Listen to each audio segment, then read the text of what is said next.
Hey everybody, this is Chris Webb with Econ Web, and today I'm going to give you a quick real-time example of cost push inflation from some news that broke over the weekend. The I think they're called the Houthis. They're the pirates that are taking over different seas overseas. And what they're doing is they're charging tolls for passage for large ships. So I think I have a story here from the Maritime Executive that shows that they're going to earn $2 billion a year by shaking down ship owners. Very interesting. So when we think of cost push inflation, generally a lot of people think about like energy in this case, but we have to remember that households and firms are competing for energy.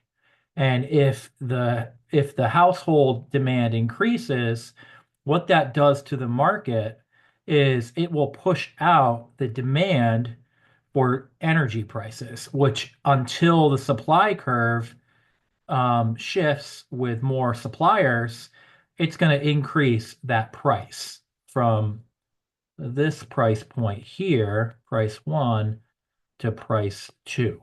Okay. Now, so that's like a classic example that some people use. The reason why I don't like this example is because these multiple competing uh, entities are actually driving demand, which is increasing the cost. Yes, producers use oil or use energy, but can they really control it? Are they going to tell the households to stop buying it? Now, in this case here, this is a true way of looking at a cost push inflationary measure.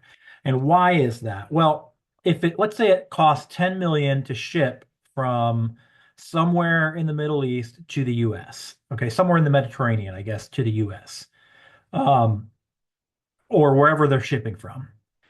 If they add an additional 2 million onto that for a toll, then if these pirates add that toll, now the total shipping cost is 12 million. And we know this about businesses. We know that if the cost goes up, then the price at the point of sale will increase because the business owners, the firms, will pass to customers. We see that with taxes, we see that with any type of increases in costs.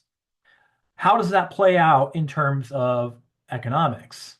Well, this is what happens here. So when we have that standard supply and demand curve, and we know that the price is over here and the quantity is over here, and we know that we start out at zero, what's going to happen is when we increase those costs, some people will not pay the toll and they're just going to say, I'm going to stop using that shipping route. And if we know if the supplier is going to stop, we're pushing back towards zero.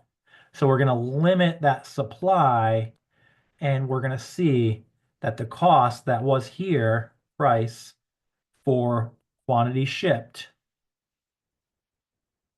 I think I spelled that right, is now going to come up here. We're going to have a lower quantity from here to here, and we're going to have a higher price. So this is an actual case of that cost push inflation when you think about it, when you're looking at inflation in terms of a simple market, but also applied to an actual news story that recently happened. And the news story that recently happened wasn't necessarily about the pirates themselves. The US recently has taken some action against these pirates. So I thought about it and I was listening to some of the commentary about it, and they were talking about this toll system.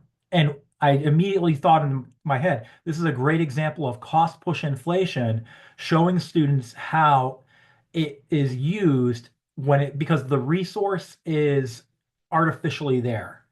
If these pirates were not there and the shipping lanes were free, we saw earlier it would be a $10 million shipping. But because they're there imposing these taxes, and we said 2 million in our example, it increases that cost. The cost is pushed down to the consumer. So I just wanted to kind of share this. You guys are going to get a couple more videos like this going forward from me. I like to share my thoughts on this news stories as I see them. And as let me pop this down here. And as I see them play out throughout the media, I like to see where economics fits into this.